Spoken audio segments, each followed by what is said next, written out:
Shit, boys, the impact kind of died. If you press the button,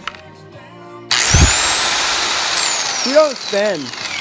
It kind of took one bad jerk on Sam over there, and then now it don't really work after I tried it. So anyway, we're gonna get that exchanged. So progress on the truck. Well, we got the seats out. We are getting the back seat out. We're gonna rip the floor up, and then we're gonna get at the cab mounts. There's one there. There's one right around there, and then there's one up there somewhere. Actually, it's in the front of the truck, I think, but whatever. So that's what's going on here. Got the White Ranger moved out, all back together, sitting outside, so. I was this close to bringing my dad's impact.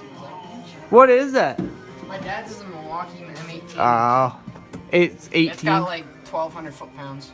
Yeah, that's an 8.5. My dad's is all air compressed, so it'll be no good. I don't like the air compressed one, it doesn't work. They don't work good. Dad's works pretty fine. Yeah, but those take out a lot more. They do. Like, I was shocked when I started using it, but. Started. My dad